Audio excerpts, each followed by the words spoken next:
राजस्थान में महिला सशक्तिकरण की हम बात करते हैं। भारतीय परंपरा और चिंतन में स्त्री बहुत महत्वपूर्ण माना गया है। हमारा अतीत भी इस बात का साक्षी है, किंतु इसका समय परिवर्तन के साथ स्थितियों में बदलाव आया है। स्त्रियों को अनेक विषमताओं का शिकार होना पड़ा है। समय ने एक और करवट ली है। स्थितियों को फिर से स्त्रियों के अनुकूल बनाने के प्रयास होने लगे हैं। देश की आज़ादी के बाद विभिन्न राजकीय और अराजकीय स्तरों पर स्त्रियों को समाज और जीवन में उनका उचित स्थान दिलवाने के अनगणित प्रयास किए हुए हैं। उन प्रयासों के परिणाम भी नजर आए हैं। स्थिति यह है कि आज हमारे देश में सामाजिक, राजनीतिक, आर्थिक और प्रशासनिक, राजनीतिक, सांस्कृतिक, साहित्यिक यानी तमाम क्षेत्रों में स्त्रियां पुरुषों के कंधे से कंधा मिलाकर चलती दिखाई देने लगी हैं। निश्चय ही यह बदलाव किसी एक के किए नहीं आए हैं। पूरे समाज ने इसमें बड़ी सकारात्मक भूमिका का निर्वाह किया है। वैसे इन बदलावों को लाने में सबसे बड़ी भूमिका शिक्षा की रही है। याद करें कि वर्ष 1961 की जनगणना में देश में साक्षर पुरुषों का प्रतिशत 40 था, जबकि साक्षर महिलाएं 15% थी। 10 वर्ष बाद 1971 में महिला साक्षरता दर 22% हो गई और वर्ष 2001 तक आते आते यह 54.16% तक पहुंच गई है। यह बदलाव इसलिए मुमकिन हुआ है कि लड़कियां, विशेष रूप से समाज के वंचित वर्ग की लड़कियों को विद्यालय तक लाने के लिए विभिन्न राज्य सरकारों ने निःशुल्क पुस्तकें, निःशुल्क पोशाकें, छात्रवृत्तियां, दोपहर का भोजन, छात्रावास, लाडली योजना जैसे अनेक प्रयास किए हैं। अब तो भारतीय संसद ने 6 से 14 वर्ष तक की आयु के समूह के लड़के लड़कियों को निःशुल्क और अनिवार्य शिक्षा देने के अधिकार का विधेयक पारित करके एक बहुत ही क्रांति कर डाला है। इसके सुपरिणाम हमें कुछ वर्षों के बाद देखने को मिलेंगे। केंद्रीय मानव संसाधन विकास मंत्री का यह कहना है कि इस विधेयक के बाद अब केंद्र सरकार 18 वर्ष तक के किशोर किशोरियों के लिए माध्यमिक शिक्षा अभियान चलाएगी। केंद्रीय मानव संसाधन विकास मंत्रालय ने भी राष्ट्रीय स्वास्थ्य मिशन में अब पूरा जोर महिलाओं की शिक्षा पर देने का फैसला किया है। योजना है कि इस कार्यक्रम के अंतर्गत वर्ष 2017 तक देश को 80% महिलाओं को साक्षर कर दिया जाएगा। महिलाओं में साक्षरता बढ़ने का एक सुपरिणाम यह हुआ है कि सरकारी और गैर सरकारी कार्यालय और स्वायत्त संस्थाओं में महिला कर्मचारियों की संख्या बढ़ने लगी है। सरकारी नौकरियों में वर्ष 1995 में पुरुषों के मुकाबले महिला कर्मचारियों का अनुपात मात्र 7.43% था, जो 2001 में बढ़कर के 7.53% हुआ। 2004 में बढ़कर के 9.68% हुआ। यह अनुपात संतोषप्रद नहीं है, किंतु इसकी दशा अस्वस्थ अवस्थ करती है। महिला शिक्षा प्रसार का एक अन्य सुपरिणाम यह हुआ कि देश में पुरुषों की तुलना में स्त्रियों के अनुपात में जो खाई बढ़ती जा रही है, अब न केवल उस खाई के विस्तार पर रोक लगी है, इसमें कमी भी आने लगी है। दिल्ली में तो स्त्रियों का अनुपात पुरुषों की तुलना में बढ़ा हुआ तक पाया गया है। क्या है महिला सशक्तिकरण का आशय? तो देश के बहुत तेजी से महिला सशक्तिकरण की दिशा में आगे बढ़ रहा है। हम इस चर्चा को आगे बढ़ाएं इससे पहले यह ज्ञान लेना उपयुक्त होगा कि महिला सशक्तिकरण का आशय क्या है। असल में महिला सशक्तिकरण एक बहुआयामी और बहुस्तरीय अवधारणा है। यह एक ऐसी प्रक्रिया है जो महिलाओं को संसाधन पर अधिक भागीदारी और अधिक नियंत्रण प्रदान करती है। ये संसाधन नैतिक, मानवीय, बौद्धिक एवं वित्तीय सभी हो सकते हैं। सशक्तिकरण का मतलब है घर, समाज और राष्ट्र के निर्णय लेने के अधिकार से महिलाओं को हिस्सेदारी। दूसरे शब्दों में सशक्तिकरण का आशय है अधिकारहीनता से अधिकार प्राप्त की तरफ बढ़ते कदम। शुरुआती कदम के रूप में लोकतंत्र का प्रथम सोपान है और पंचायती और नगर पालिकाओं में महिलाओं की भागीदारी है। 73वां संविधान संशोधन पारित होने के बाद अनेक पंचायतों में कानून के अंतर्गत मिले 1/3 आरक्षण से भी अधिक महिलाएं प्रतिनिधि चुने जाने लगे हैं। अनेक पंचायतों में तो 50% से भी अधिक महिलाएं चुनी जाती हैं और कहीं कहीं तो सभी सदस्य महिलाएं होती हैं। केंद्रीय मंत्रिमंडल ने पंचायतों और नगर पालिकाओं के सभी स्तरों पर महिलाओं का आरक्षण मौजूद 1/3 से बढ़ा करके कम से कम 50% कर देने के प्रस्ताव को मंजूरी दे दी है। इसके लिए संविधान में संशोधन किया गया है और बिहार, हिमाचल प्रदेश, उत्तराखंड, मध्य प्रदेश, छत्तीसगढ़ तो पहले से ही पंचायतों में महिलाओं के लिए 50% स्थान आरक्षित कर सशक्तिकरण की दिशा में क्रांतिकारी पहल कर चुके हैं। उत्तराखंड ने तो एक कदम और आगे बढ़ाते हुए पंचायतों में महिलाओं के यहाँ पर 55% प्रतिनिधित्व दे दिया है और राज्यसभा ने भी 2/3 से अधिक बहुमत से महिला आरक्षण विधेयक पारित करके महिला सशक्तिकरण की दिशा में एक युगांतकारी कदम उठाया है। लोकसभा और विधानसभाओं में इस विधेयक को पारित करवाने के प्रयास जारी हैं और उम्मीद है कि वहां भी यह विधेयक पारित हो जाएगा।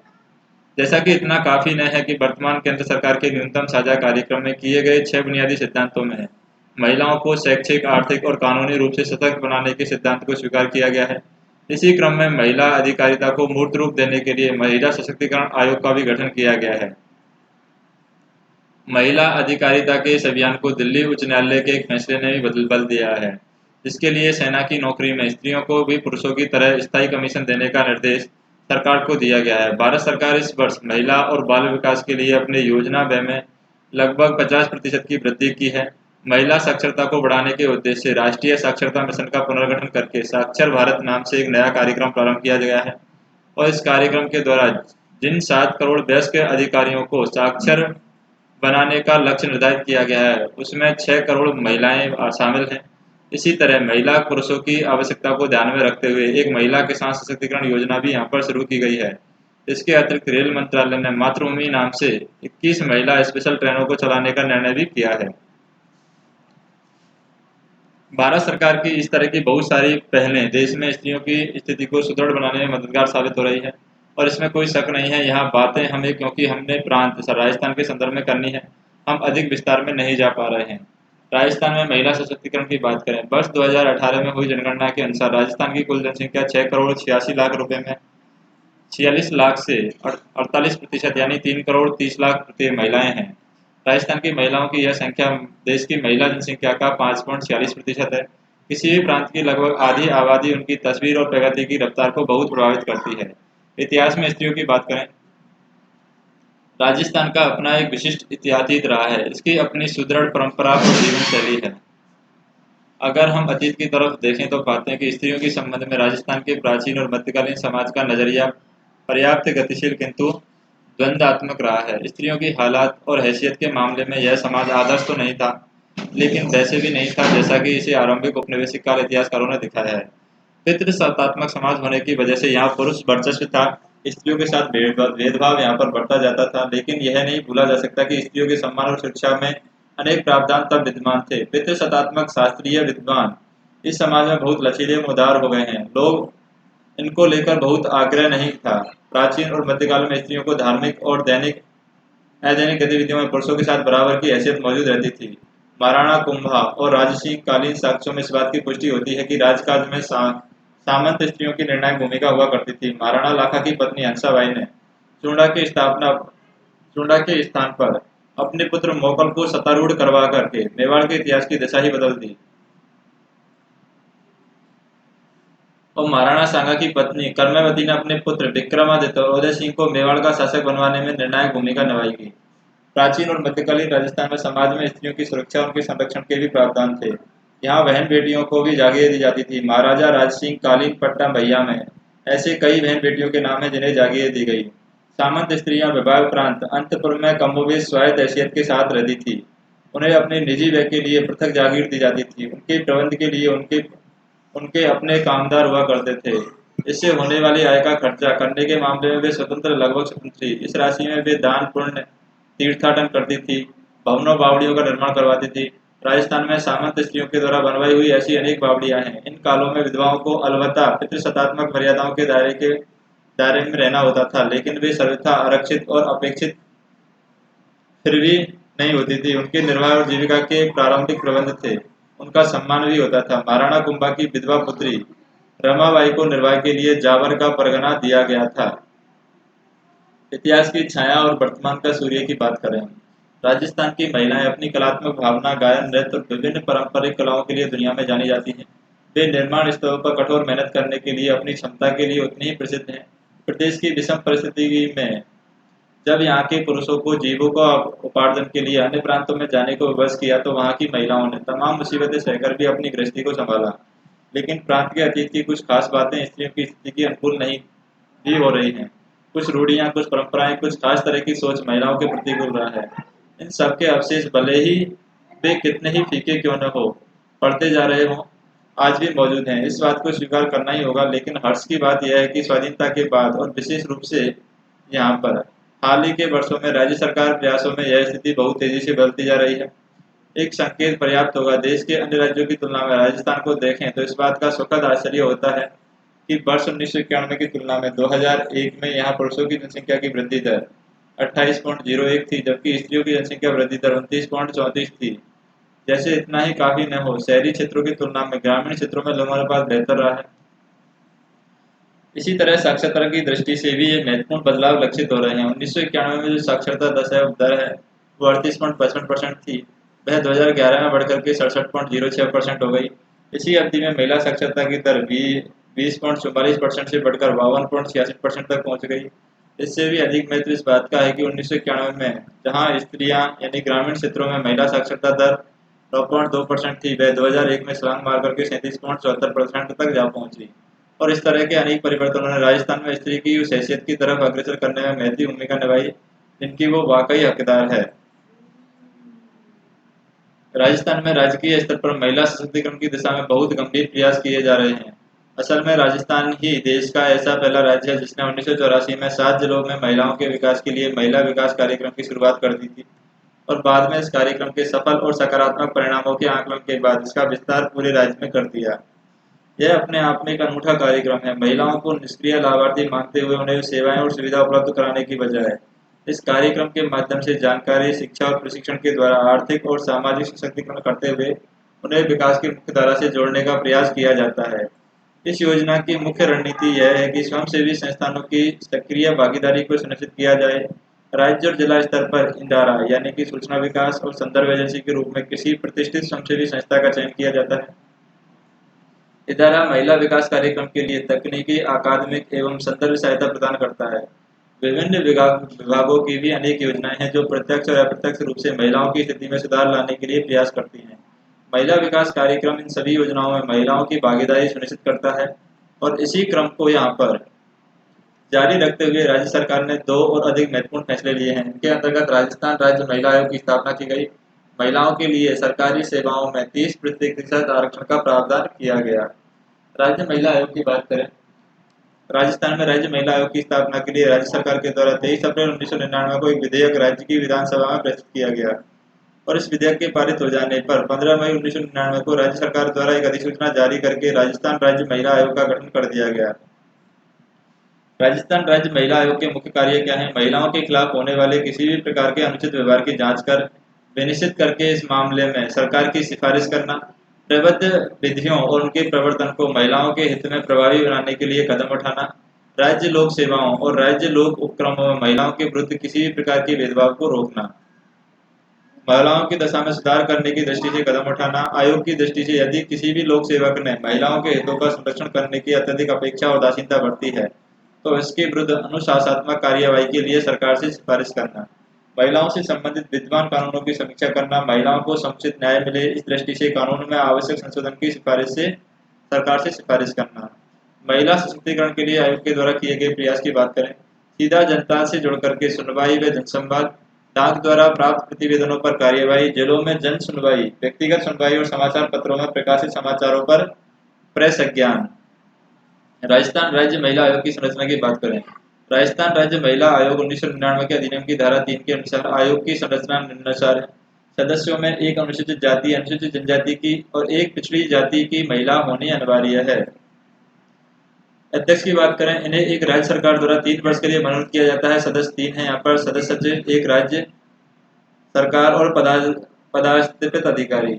राजस्थान में महिला अधिकारिता के नामित संचालन विभिन्न योजनाएं कार्यक्रम हैं। यह लक्षित किया गया है कि महिला विकास की जितनी योजनाएं और कार्यक्रम बनाए गए हैं उन्हें बनाने और लागू करने में महिलाओं को बहुत कम जुड़ाव रहा है। इसलिए यदि महिला विकास को गति देनी है तो महिलाओं को इन सभी कार्यक्रमों से जोड़ा जाना अपेक्षित होगा। दूसरी बात, महिलाओं को सामाजिक और आर्थिक परिस्थितियों को देखते हुए किसी औपचारिक कार्यक्रम के माध्यम से महिला विकास के उद्देश्यों को पूर्ति कठिन प्रतीत होती है, क्योंकि जब तक नीचे के स्तर तक महिलाओं में अपने अधिकारों के प्रति जागरूकता नहीं आएगी तब तक महिलाओं का वास्तविक रूप न तो विकास हो पाएगा न ही उनका सशक्तिकरण संभव है। इसी सोच के सामने रखते हुए राज्य में 18 जून 2007 को महिला अधिकारिता निदेशालय का गठन किया गया है।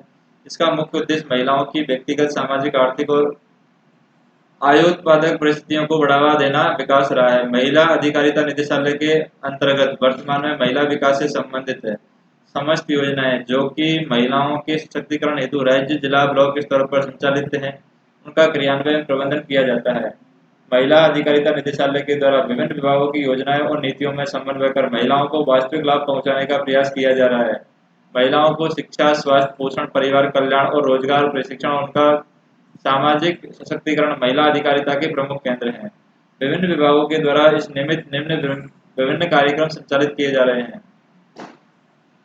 महिला विकास कार्यक्रम की बात करें, महिलाओं के समग्र विकास के उद्देश्य से वर्ष 1984 में राज्य के 7 जिले जयपुर, अजमेर, जोधपुर, भीलवाड़ा, उदयपुर, बांसवाड़ा और कोटा में महिला विकास कार्यक्रम शुरू किया गया है। कार्यक्रम की सफलता और महिलाओं को इसके प्रति रुझान को देख करके विभिन्न चरणों में इस कार्यक्रम का विस्तार किया गया है और अब यह कार्यक्रम राज्य के सभी जिलों में चल रहा है। वर्ष 2007-8 में प्रत्यक्ष निदेशालय महिला अधिकारिता की स्थापना की गई, जो वर्तमान में आयुक्तालय महिला अधिकारिता के रूप में महिला सशक्तिकरण से संबंधित विभिन्न कार्यक्रम और योजनाओं का संचालन कर रहा है। महिला विकास कार्यक्रम का मुख्य उद्देश्य विभिन्न विभागों की योजना और नीतियों में समन्वय स्थापित कर उनका लाभ महिलाओं तक पहुंचाना है। इसके साथ ग्रामीण स्तर तक महिलाओं के अधिकारी के पक्ष में और व्यापक सामाजिक कुरीतियों के विपक्ष में वातावरण बनाना है। महिला विकास कार्यक्रम का क्रियान्वयन जिला स्तर पर महिला विकास अभिकरण के माध्यम से किया जा रहा है। महिला विकास कार्यक्रम के केंद्र बिंदु हैं मानदेय प्राप्त ग्राम स्तरीय साथिन। साथिन महिलाओं के विकास की मूल धारा से जोड़ने का काम करती है और समाज में महिलाओं के प्रति सकारात्मक सोच और जागरूकता पैदा करती है। महिला विकास कार्यक्रम के उद्देश्य हम बात करें, महिलाओं के विकास और अधिकारिता के लिए सकारात्मक आर्थिक एवं सामाजिक नीति के माध्यम से अवसर उपलब्ध कराने हेतु वातावरण तैयार करना, महिलाओं को उनके राजनीतिक, आर्थिक, सामाजिक, सांस्कृतिक और नागरिक अधिकारों के प्रति जागरूकता करना, महिलाओं को शिक्षा, उच्च शिक्षा और तकनीकी शिक्षा और स्वास्थ्य रक्षा और नियोजन आदि के बराबर अवसर उपलब्ध कराना, लैंगिक समानता के लिए वातावरण तैयार करना, बालिकाओं किशोरियों के विशेष संरक्षण और सुरक्षा के प्रयास करना और उसके लिए गुणवत्ता युक्त शिक्षा और स्वास्थ्य सेवाओं की व्यवस्था, सभी प्रकार की हिंसा, पारिवारिक, सामाजिक और शोषण एवं अन्य विपरीत परिस्थितियों से उनकी रक्षा करना। 5 सूत्रीय महिला सशक्तिकरण कार्यक्रम की बात करें, राज्य में वर्ष 2011 तक अधोलिखित लक्ष्यों की प्राप्तियों के लिए 5 सूत्रीय महिला सशक्तिकरण कार्यक्रम चलाया जा रहा है। कक्षा 10 तक 100% बालिकाओं का ठहराव, बालिकाओं में शिशु विवाह की पूर्ण समाप्ति, हर महिला को संस्थागत प्रसव की सुविधा उपलब्ध कराना, सकल जन्म दर को 21 प्रति हजार तक ले जाना, महिलाओं के लिए स्वरोजगार के अवसर सृजित करना, जिसमें आने वाले 3 वर्षों में प्रत्येक जिले में कम से कम 1000 महिलाओं को रोजगार उपलब्ध कराया जा सके।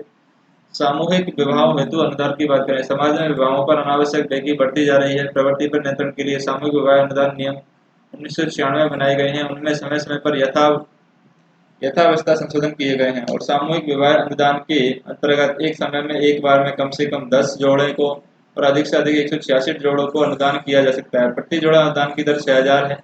अनुदान की कुल सीमा 2 लाख को यहाँ पर 2/3/2009 के आदेश से बढ़ाकर के 10 लाख तक कर दिया है। अनुदान राशि 6000 प्रति जोड़ा और 25% आयोजकर्ता को और शेष 75% दुल्हन के नाम से 3 वर्ष के लिए सावधि जमा करवाने का प्रावधान है।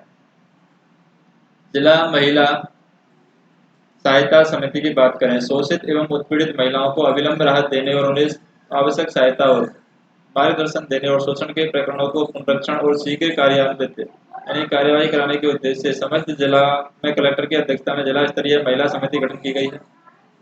इस समिति में पुलिस अधीक्षक, मुख्य न्यायिक मजिस्ट्रेट और न्यायिक परिवारिक न्यायालय और संयुक्त निदेशक सामाजिक न्याय और अधिकारिता विभाग, 2 कानूनी सलाहकार, राज्य स्तर पर मनोनीत प्रतिष्ठित स्वयंसेवी संस्था के प्रतिनिधि, राज्य स्तर पर मनोनीत और जिला उप निदेशक महिला और बाल विकास विभाग सदस्य सचिव हैं। यह समिति एक स्थायी समिति है। इसकी बैठक 3 बार में 1 बार और जितनी बार अध्यक्ष आवश्यकता महसूस करे उतनी बार आयोजित की जाती है और सीमित, उत्पीड़ित, निराश्रित, शोषित महिलाओं को तत्कालीन आश्रय और विधिक सहायता और परामर्श उपलब्ध कराती है। उत्पीड़ित शोषण के प्रकरणों का पुनरीक्षण कर आवश्यक समझाइश अथवा विधिक कार्यवाही यहाँ पर करती है। घरेलू हिंसा से महिला संरक्षण अधिनियम 2005 की बात करें, महिलाओं को घरेलू हिंसा से संरक्षण दिए जाने और उन्हें तुरंत और आपातकाल में राहत देने के उद्देश्य से भारत सरकार के द्वारा यह अधिनियम लागू किया गया। यह अधिनियम और इसके अंतर्गत घरेलू हिंसा से संरक्षण नियम 2006 पूरे देश में एक साथ दिनांक 26 अक्टूबर 2006 से प्रभावी किए गए और इस अधिनियम की यह विशेषता है कि इसमें पहली बार घरेलू हिंसा को परिभाषित किया गया। इसके पूर्व किसी भी कानून में विवाह के अलावा अन्य रिश्तों को शामिल नहीं किया गया। घरेलू संबंधों में बहन, विधवा, माँ, बेटी, अकेली अविवाहित महिला आदि को सम्मिलित किया गया। इसके अतिरिक्त साझा घर की परिभाषा दी गई है और ताथित व्यक्ति महिला को विकास संबंधी सुविधा से वंचित नहीं किया जा सके।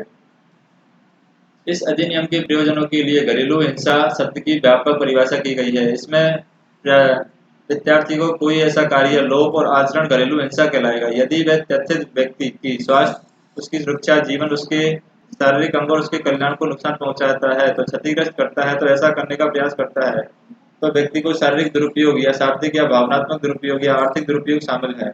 इसमें किसी वस्तु की मांग, दहेज आदि की सम्मिलित किया गया है। राजस्थान के इस अधिनियम के तहत सभी उप निदेशक, बाल विकास परियोजना अधिकारी और प्रचेताओं सहित 458 अधिकारियों को संरक्षण अधिकारी नियुक्त किया गया है। 79 गैर सरकारी संगठनों को सेवा प्रदाता के रूप में मान्यता दी गई है। राज्य के सभी अस्पतालों, डिस्पेंसरी, प्राथमिक स्वास्थ्य केंद्र, सामुदायिक स्वास्थ्य केंद्रों को चिकित्सा सुविधा के रूप में यहाँ पर अधिकृत किया गया है। जननी सुरक्षा योजना की बात करें,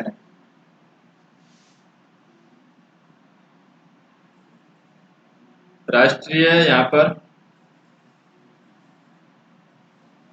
राष्ट्रीय ग्रामीण स्वास्थ्य मिशन के तहत जननी सुरक्षा योजना लागू की गई है।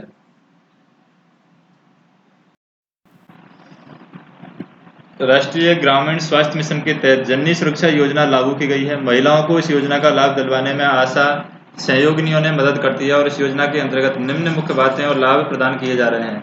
सरकारी संस्थान और मिशन के तहत पंजीकृत निजी संस्थान में संस्थागत प्रसव कराने पर प्रत्येक महिला यानी प्रत्येक ग्रामीण महिला को प्रसव के बाद संस्थान से छुट्टी मिलने के समय 1400 रुपये चेक द्वारा प्राप्त होते हैं और यही आशा सहयोगिनी साथ न हो तो वाहन खर्च के लिए 300 अतिरिक्त प्राप्त होते हैं।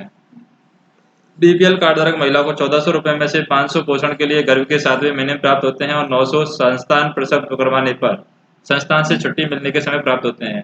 प्रसव के बाद महिला को देखभाल हेतु अस्पताल स्वास्थ्य केंद्र पर कम से कम 24 घंटे ठहरने की व्यवस्था की गई है।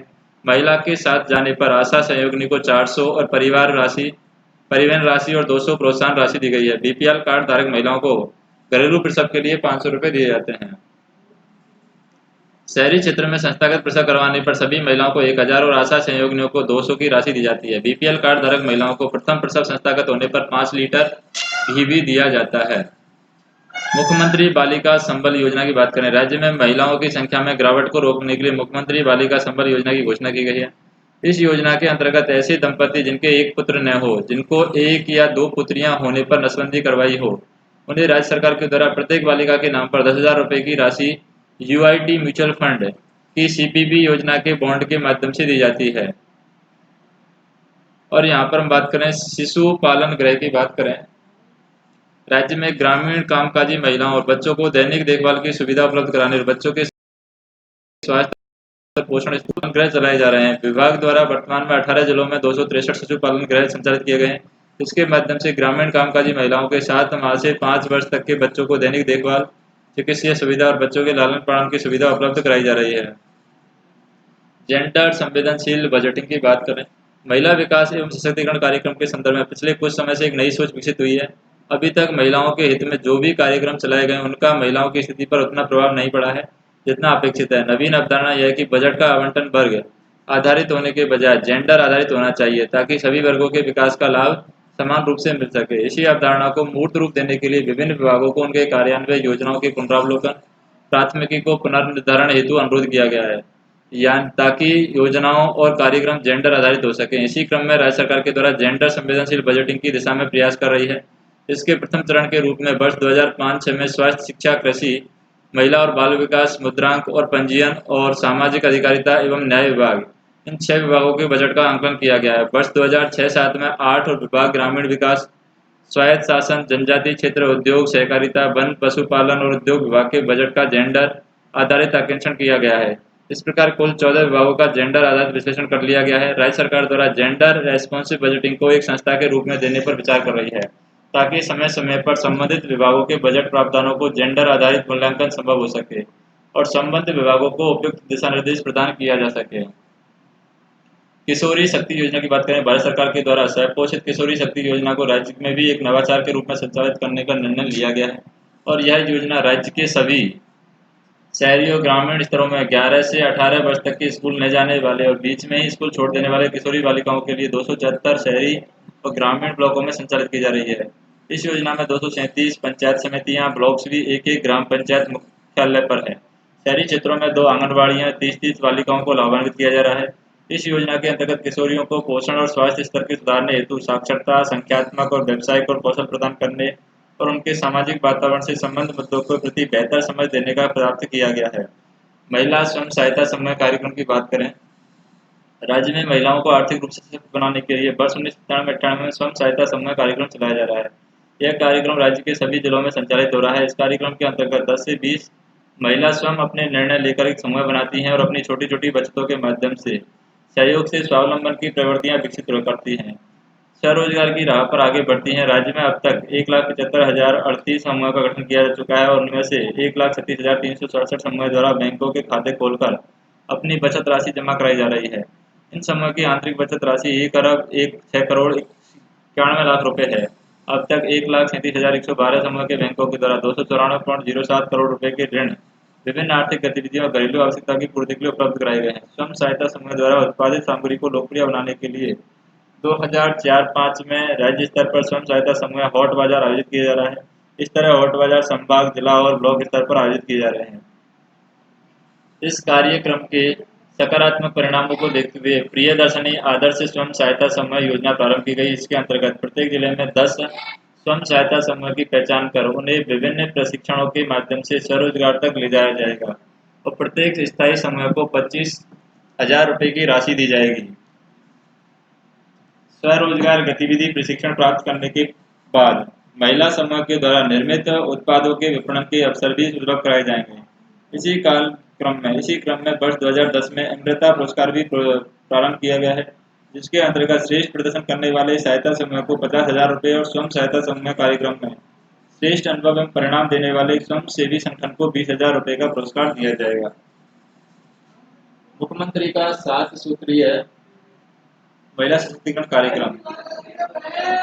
राज्य के मुख्यमंत्री द्वारा महिलाओं के व्यक्तिगत, सामाजिक, आर्थिक और सशक्तिकरण के लिए वर्ष 2009-10 के बजट भाषण में 7 सूत्रीय महिला सशक्तिकरण कार्यक्रम की घोषणा की गई है। कार्यक्रम के 7 सूत्र क्या है? सुरक्षित मातृत्व, शिशु मृत्यु दर में कमी लाना, जनसंख्या स्थिरीकरण, बाल विवाह की रोकथाम, लड़कियों को कम से कम कक्षा 10 तक ठहराव, महिलाओं को सुरक्षा और सुरक्षित वातावरण प्रदान करना, जिसमें स्वयं सहायता समूह कार्यक्रम के माध्यम से स्वरोजगार के अवसर प्रदान करते हुए आर्थिक सशक्तिकरण भी शामिल है। मुख्य सचिव की अध्यक्षता में राज्य स्तर पर प्रकोष्ठ बना करके इस कार्यक्रम की मॉनिटरिंग की जाएगी। इस कार्यक्रम को कारगर बनाने के लिए स्वास्थ्य, शिक्षा, पंचायती राज, राजस्व, ग्रामीण विकास, रोजगार, गृह परिवार, कृषि, महिला और बाल विकास विभागों के विभिन्न कार्यक्रम को समन्वित किया जा रहा है। विभिन्न विभागीय कार्यक्रम को समन्वित करने के लिए इन लक्ष्यों को अर्जित करने में कोई गैप रहता है अथवा अतिरिक्त संसाधनों की आवश्यकता रहती है, तो इनके लिए प्रत्यक्ष से 100 करोड़ रुपए का कारपेश बनाया जाएगा। इसके अतिरिक्त भी राज्य सरकार के ऐसे कदम हैं जिनसे महिला सशक्तिकरण को बहुत बल मिला है। यहाँ हम संक्षेप में उनकी चर्चा करेंगे। जैसे राज्य के सभी शेष 1262 बालिका विद्यालयों को उच्च विद्यालयों में क्रमोन्नत कर दिया जाएगा, ताकि प्राथमिकी से उच्च प्राथमिकी स्तर पर जाने पर 14% ड्रॉप आउट दर को यहाँ पर नियंत्रण किया जा सके। राजकीय विद्यालयों में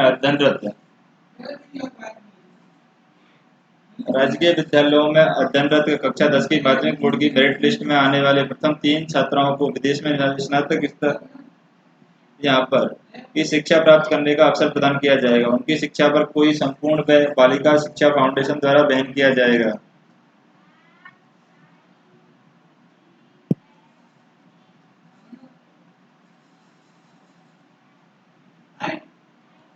साक्षरता और सतत शिक्षा के अंतर्गत 3,967 विशेष महिला शिविर आयोजित करके 90,204 महिलाओं को साक्षर किया जाएगा।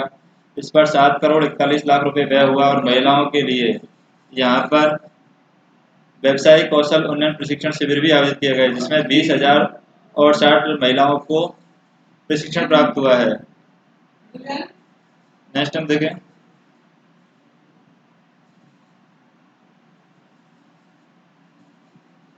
राज्य में 19 महिला थाने कार्यरत हैं। यदि कोई महिला पीड़ित यानी पीड़ित महिला अभियोग दर्ज न करा करके आपसी समझौता चाहती है, तो महिला सलाहकार या सुरक्षा केंद्र या पारिवारिक परामर्श केंद्रों द्वारा महिला के ससुराल पक्ष को बुला करके यहाँ पर सुलह करवाने का प्रयास किया जाता है। और राज्य में अभी 12 महिला सलाह और सुरक्षा केंद्र और 39 पारिवारिक परामर्श केंद्र कार्यरत हैं। इसके अतिरिक्त थाना स्तर पर सभी थानों में महिला डेस्क कार्यरत है, जो महिलाओं के प्रति होने वाले अपराधों की सुनवाई कर त्वरित गति से कार्यवाही कर राहत प्रदान करते हैं। नेक्स्ट हम देखें।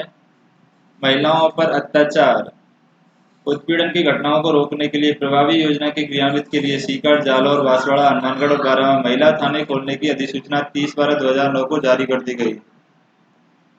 राज्य सरकार भी इन योजनाओं के अतिरिक्त केंद्र सरकार की एक पहल की चर्चा विशेष रूप से आवश्यक है, जिसमें महिला सशक्तिकरण के प्रयासों को अत्यधिक बल मिला है।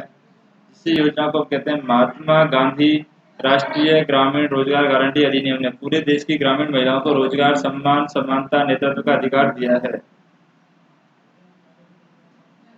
इस अधिनियम के द्वारा महिलाओं के लिए निम्न व्यवस्थाएं की गई हैं। जैसे महिलाओं को रोजगार के आवंटन में प्राथमिकता दी जाएगी, एक तिहाई रोजगार महिलाओं को मिलेगा। महिलाओं को पुरुषों के बराबर मजदूरी दी जाएगी। इसके साथ कोई भेदभाव नहीं किया जाएगा। यदि कार्यस्थल पर महिलाओं के साथ 6 वर्ष से कम उम्र के 5 से अधिक बच्चे आते हैं तो उन्हें संभालने के लिए एक महिला मजदूर को लगाया जाएगा। ग्राम स्तरीय चौकसी और निगरानी समितियों के लिए सदस्यों का चयन ग्राम सभा करेगी। सदस्यों का चुनाव करते हुए इस बात का ख्याल रखा जाएगा कि उनमें अनुसूचित जाति, अनुसूचित जनजाति और महिलाओं में भी उचित प्रतिनिधित्व मिले। इस योजना के अंतर्गत राज्य में मेट के पैनल में 50% महिलाओं को शामिल करने की व्यवस्था है। इन प्रावधानों को दृष्टिगत रखते हुए राजस्थान ने महिलाओं को समुचित भागीदारी देने अपने दायित्व का अधिक अच्छी तरीके से निर्वाह किया है। यही वजह है कि वर्ष 2009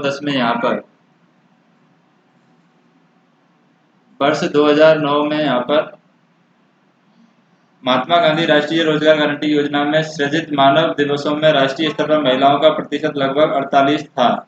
वही राजस्थान में महिलाओं की भागीदारी 67% रही है। इस तरह राजस्थान में 6,41,353 गाँवों में और ग्राम स्तरीय चौकसी और निगरानी समितियों में महिलाओं को समुचित प्रतिनिधित्व दिया गया है। 9,166 ग्राम पंचायतों में ग्राम पंचायत स्तरीय सामाजिक आरक्षण समिति में महिलाओं की प्रति समिति 2 सदस्यों के हिसाब से प्रतिनिधित्व दिया गया है। मेट पैनल में महिलाओं की भागीदारी 50% है। राजस्थान राज्य की महिला नीति के बारे में बात करें, विगत कुछ वर्षों में महाराष्ट्र, मध्य प्रदेश, तमिलनाडु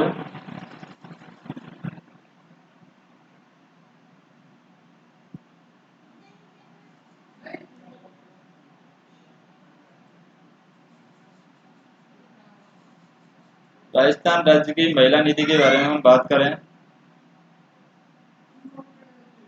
विगत कुछ वर्षों में महाराष्ट्र, मध्य प्रदेश, तमिलनाडु की राज्य सरकारों ने महिलाओं के लिए नीति की घोषणा की है।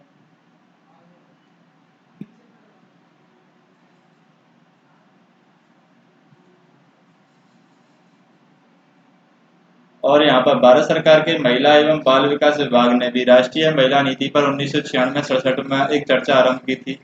इन सभी प्रयासों से समानता और सामाजिक न्याय के लिए महिलाओं के संघर्ष में ऐसे दस्तावेजों को यहाँ पर उपाय देयता पर चर्चा आरंभ हुई है। अनेक विशेषज्ञों का मत है कि प्रगतिशील नीतियां और कानूनी प्रावधान नागरिकों के अधिकारों की सुरक्षा में सहायक सिद्ध होते हैं। भारत का संविधान भी महिलाओं के पक्ष में सकारात्मक विभेद को मान्यता देता है। महिलाओं के पक्ष में सकारात्मक धारणा से महिला समर्थक कानून और आरक्षण और विशेष कार्यक्रमों को वैधता प्रदान की है।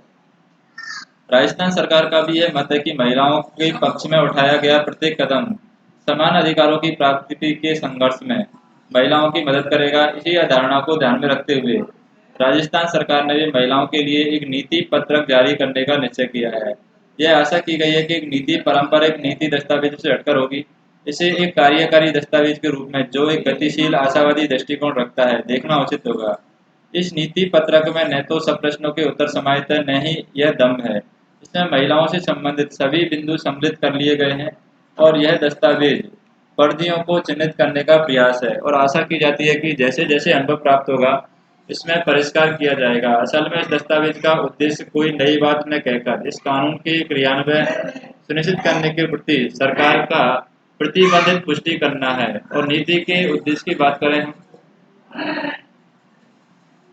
नीतियों के उद्देश्य की बात करें, इस नीति का उद्देश्य समाज में बालिकाओं और महिलाओं के स्तर उनकी स्थिति में सुधार करना, शोषण और शोषणवादी कुरीतियों को समाप्त करने के लिए प्रक्रियाओं, पद्धतियों, तंत्र को गतिशील बनाना और राज्य में महिलाओं और बालिकाओं के समग्र विकास हेतु सहायक वातावरण यहाँ पर तैयार करना है। इस उद्देश्य की प्राप्ति के लिए जो उपाय किए गए हैं उनकी हम बात करें यहाँ पर, जैसे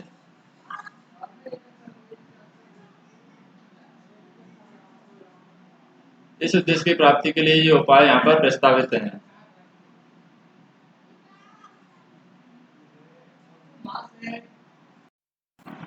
नेक्स्ट हम देखें ऐसी नीतियों और कार्यान्वयन लागू करना जो लिंग समानता, सामाजिक न्याय, जेंडर न्याय को समर्थ बनाए। घर की अर्थव्यवस्था, समाज और राज्य में महिलाओं की उत्पादक भूमिका को मान्यता देना।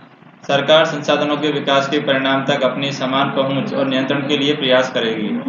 अत्यधिक दरिद्रता और विषम परिस्थिति में बालिकाओं और किशोरी कन्याओं और महिलाओं की विशेष जरूरतों को मान्यता देना। समाज को दुर्बल वर्गों के विकास हेतु प्रयासों को लक्षित करना है। महिलाओं में कुपोषण, अस्वस्थता, जल्दी बच्चे पैदा होने और अधिक मृत्यु के जीवन चक्र को मान्यता देना। महिलाओं के स्वास्थ्य के प्रति जीवन चक्र के ऐसे दृष्टिकोण को अपनाना जो बचपन से वृद्धावस्था तक प्रत्येक चरण पर आवश्यकताओं को मान्यता देता हो। महिलाओं को प्रजनन स्वास्थ्य पर अधिक नियंत्रण करने और अनचाहे गर्भाधारण को रोकने के लिए सहायता प्रदान करना।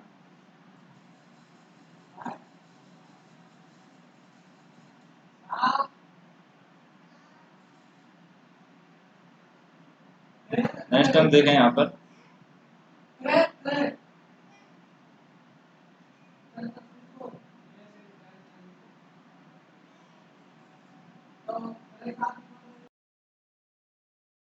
हम देखें सभी महिलाओं को कम से कम प्राथमिक शिक्षा दिलाना, निरक्षर एवं नव साक्षर किशोरियों एवं महिलाओं को बुनियादी एवं सतत शिक्षा के अवसर प्रदान करना, महिलाओं को शिक्षा के सभी स्तरों पर समान सुविधाएं मुहैया कराना, सभी स्तरों पर सभी विभागों में सरकारी कर्मचारियों को जेंडर संवेदनशीलता के लिए सहायक वातावरण एवं उपयुक्त तंत्र सृजित करना और राजनीतिक राज्य निर्माताओं और मीडिया को संवेदनशील करना।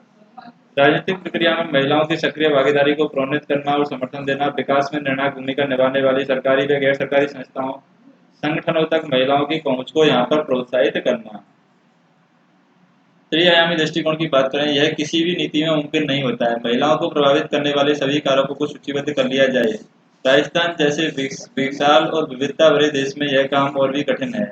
यहाँ पर क्षेत्रीय, आर्थिक और भौगोलिक विषमताएं और विभिन्न सामाजिक एवं पारंपरिक दृष्टिकोण महिलाओं के लिए एक असमान वातावरण का निर्माण करते हैं। प्रत्येक समुदाय को अपनी कुछ परंपराएं और विशिष्ट संस्कृति है, इनके मूल स्वरूप को बचाव रखते हुए व्याप्त कुप्रथाओं को दूर कर जेंडर समता का उद्देश्य अर्जित करना कठिन कार्य है। इस नीति का सबसे महत्वपूर्ण विशेषता यह है कि यह नीति एक व्यूह रचना के रूप में संविधान के द्वारा प्रतिपादित समानता, सामाजिक न्याय और समान नागरिकता के आधार स्तंभ मानकर प्रारूपित की जाती है। इस नीति के क्रियान्वित के लिए त्रिआयामी रूप प्रदान किया गया है। यही त्रिआयामी रूप कौन कौन से हैं? जैसे कि अधिकार परिपेक्ष की पुनः अभिपुष्टि। यह आयाम इस नीति की दार्शनिक आधार प्रदान करने हुए कल्याणकारी विचारधारा के स्थान पर सशक्तिकरण और अधिकार प्रदत्त करने की भावना को अधिक महत्व देता है।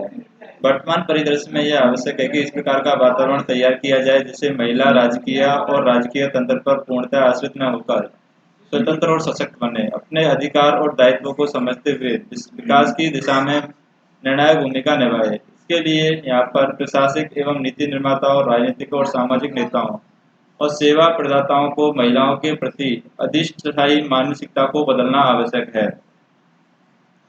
विषम परिस्थिति में गिरी हुई महिलाओं और विशेष फोकस ग्रुपों तक पहुंचना। यह आयाम हमारे समाज के दुर्बल वर्गों को चिन्हित करता है और स्वीकार करता है कि सभी महिलाएं एक ही श्रेणी के नहीं हैं। उनमें प्रशासकों और सेवा प्रदानकर्ताओं यानी प्रदानकर्ताओं को अपने प्रयत्नों को उन समूह तक लक्षित करने में मदद मिलेगी जिनसे उनका नितांत आवश्यकता है। समुचित विधान कार्यक्रम विकास परिनिरीक्षण के कार्य के लिए प्राथमिकता क्षेत्र। यह आयाम उन प्राथमिकताओं को अनुसूचित करता है जिन पर सरकारी और गैर सरकारी संस्थान, विभिन्न सामाजिक संस्थानों व अन्य क्षेत्रों से कार्य अपेक्षित है। इनमें सभी को अपने अपने क्षेत्र में कार्य योजनाएं तैयार कर प्राथमिकता को ध्यान में रखते हुए क्रियान्वित की दिशा निर्धारित करने में मदद मिलेगी। अधिकारों के परिप्रेक्ष्य की पुनः अभिपुष्टि की बात करें हम, समान अधिकारों को संवैधानिक गारंटी से अभिप्रेत यह नीति अधिकारों के मौलिक अधिकारों की प्राप्त करने हेतु कार्य करने के लिए सरकार का वचनबद्धता की अभिपुष्टि करती है। महिला दशक 1975-85 की अवधि में महिला विकास के प्रति सरकार के दृष्टिकोण में बदलाव आया है। सरकार महिलाओं के निष्क्रिय लाभग्राही न मानकर उनको सशक्त बनाने और उन्हें उन्मुख हुई। भारत सरकार ने महिलाओं के विरुद्ध सब प्रकार के भेदभाव को समाप्त करने संबंधी संयुक्त राष्ट्र संघ के दिसंबर 1979 के समझौते पर हस्ताक्षर किए हैं और यह नीति दस्तावेज इस समझौते के अधिकार परक परिप्रेक्ष्य की भावना पर आधारित है। विशेष रूप से यह नीति कुछ अधिकारों का वर्णन करती है जैसे जीवन, उत्तरजीविका, जीविकों के साधन, आश्रय और मूलभूत आवश्यकताओं का अधिकार। समान कार्य के लिए हम बात करें, समान कार्य के लिए समान वेतन का अधिकार, भेदभाव रहित वातावरण, प्रजनन में महिलाओं के योगदान की अभिस्वीकृति और कामकाजी महिलाओं के लिए बाल रक्षा सेवाओं के लिए सह प्रतिबद्धता का अधिकार, प्राकृतिक संसाधनों और सामान्य संपत्ति संसाधनों तक पहुंच का अधिकार, ऐसी सुरक्षित वातावरण का अधिकार जो वर्तमान और भावी पीढ़ी के जीवन में सहायता करे और अबोध शिशु से लेकर वृद्धावस्था तक जीवन के प्रत्येक स्तर पर स्वास्थ्य की देखभाल का अधिकार, स्वयं के शरीर पर अधिकार और स्वेच्छा से गर्भाधारण करने का अधिकार, शिक्षा, सुरक्षा, कौशल विकास और ज्ञान के नए साधनों का अधिकार, हिंसा, अतिक्रमण और दासता के विरुद्ध संरक्षण का अधिकार, गरिमा और व्यक्तित्व का अधिकार, हिंसा और सभी प्रकार के अतिक्रमण से मुक्ति का अधिकार, गरीब महिलाओं के लिए विधिक सहायता सहित विधिक सामाजिक न्याय का अधिकार, सभी सामुदायिक और जातियों के महिलाओं के लिए अभेदकारी और व्यक्तिगत कानून का अधिकार, सार्वजनिक स्थानों, संस्थाओं और रोजगार के लिए समान पहुंच का अधिकार, राजनीतिक, प्रशासनिक और शासन की सामाजिक संस्थाओं को समान भागीदारी का अधिकार। ये अधिकार नीति निर्धारण के लिए दार्शनिक आधार प्रदान करते हैं और स्वीकार करते हैं कि महिलाओं की शिक्षा, स्वास्थ्य और कौशल प्रशिक्षण, जीविका आदि तक पहुंच अपने आप में महत्वपूर्ण है, न कि केवल वंश वृद्धि के सहयोगी साधन के रूप में। यह नीति महज जनन दृष्टिकोण से दूर हटने और शक्ति प्राप्त करने और अधिकार में पेट करने की अभिसृष्टि करती है। यह अपेक्षा की जाती है कि महिलाओं को अब और अधिक समय तक कल्याणकारी कार्यों और निष्क्रिय प्राप्तकर्ताओं के रूप में नहीं देखा जाएगा, अपितु अधिक स्वायत्तता, विश्वास, ज्ञान, सूचना, गतिशीलता, दक्षता प्रदान करने के लिए बड़े कार्यक्रमों की प्रकृति और विषय सामग्री को सुनिश्चित करने में सक्रिय सहभागी के रूप में देखा जाएगा। संक्षिप्त में यह असाधारण महिलाओं को सशक्त बनाने के कार्य करने में सरकार को समर्थ बनाएगी। विधान, कार्यक्रम, विकास और कार्य के लिए प्राथमिकता क्षेत्र की बात करें। यद्यपि यह नीति राज्य सरकार के द्वारा सभी के सहयोग और विचार विमर्श से निर्धारित की गई है, किंतु राज्य सरकार की यह मान्यता है कि इसका सफल क्रियान्वयन केवल राज्य सरकार और उसके तंत्र द्वारा न तो संभव होगा, न ही यहाँ पर भाषित होगा। फलस्वरूप गैर सरकारी एवं स्वैच्छिक संस्थान और अकादमिक संस्थान और सामाजिक और सामुदायिक संगठनों, सभी स्तर के जनप्रतिनिधियों और नया नेतृत्व प्रदान करने वाले वर्गों को इस नीति के क्रियान्वयन से जोड़ना आवश्यक होगा।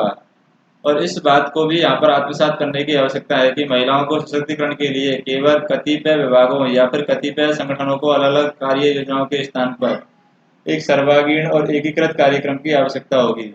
महिलाओं की अधिकांश समस्याएं एक दूसरे की पूरक हैं, अतः इनके समाधान में भी इस तथ्य का समावेश करना होगा। सामाजिक सेवाएं जैसे बच्चों की देखरेख, स्वस्थ पेयजल, उचित सफाई सुविधाएं, आय अर्जित करने के अवसर, घर एवं समाज में महिलाओं के विरुद्ध हिंसा से निपटने के लिए तंत्र आदि सबको एक साथ काम करना होगा। जनसंख्या वृद्धि में कमी लाना असंभव होगा जब तक कि पुरुष और महिलाएं दोनों ही अपने बच्चों के उत्तरजीवी होने के बारे में निश्चिंत न हो जाएं, उन्हें अपने जीविकोपार्जन के अवसर प्राप्त होने हो और प्रजनन का भार महिलाओं पर डालने और जनसंख्या नियंत्रण के लिए उन्हें लक्ष्य बनाए जाने से कोई परिणाम नहीं निकलेगा। इस नीति में महिला विकास से संबंधित निम्न 3 मुख्य बिंदुओं की पहचान की गई है और एक मुख्य विभाग की सूची दी गई है। संबंधित राजकीय विभाग को चिन्हित कर उनका उत्तरदायित्व निर्धारित किया गया है। ऐसा महिला विकास के लिए एक एकीकृत कार्य योजना बनाने की सुविधा की दृष्टि से किया गया है। आर्थिक सशक्तिकरण, सामाजिक समर्थक सेवाएं, स्वास्थ्य, पोषण और जन स्वास्थ्य, पानी, सफाई आदि हो गया। यह संपूर्ण वृत्तांत स्पष्ट करता है कि भारत सरकार, राजस्थान सरकार दोनों ही महिला सशक्तिकरण के लिए पूर्णतः प्रतिबद्ध हैं और अपनी प्रतिबद्धता को अपनी विभिन्न गतिविधियों से मूर्त रूप देने में जुटे हुए हैं। कहना अनावश्यक है कि देश और प्रांत के नागरिक भी इन सारे सरकारी प्रयासों को भरपूर लाभ ले रहे हैं। समाज के एक हिस्से में व्याप्त सोच में जिनके अनुसार स्त्री को यहाँ पर दोयम दर्जे का नागरिक माना जाता है, बहुत तेजी से बदलाव आ रहा है। निश्चय ही यह बदलाव स्वागत योग्य है। आखिर कोई भी देश अपनी आधी आबादी को साथ लिए बगैर तो तरक्की कर नहीं सकता है। 1961 की जनगणना में भारत में साक्षर महिलाओं के प्रतिशत की हम बात करते हैं।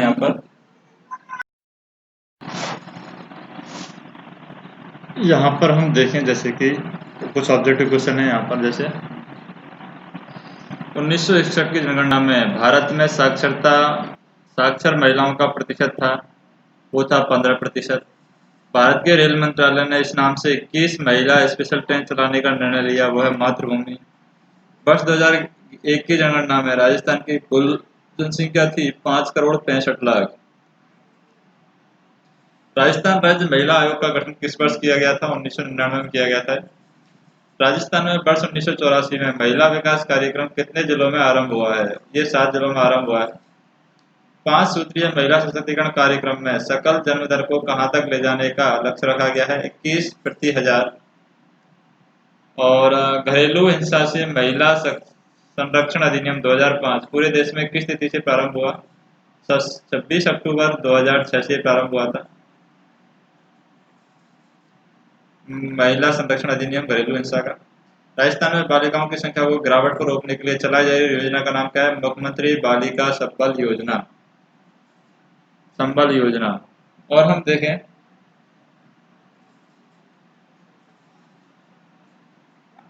राजस्थान के मुख्यमंत्री ने वर्ष 2009-10 के अपने बजट भाषण में महिला सशक्तिकरण के लिए कितने सूत्रीय कार्यक्रम की घोषणा की? 7। वर्ष 2009-10 में महात्मा गांधी राष्ट्रीय ग्रामीण रोजगार गारंटी योजना में सृजित मानव दिवसों में राजस्थानी महिलाओं की भागीदारी का प्रतिशत क्या है? वो है 60।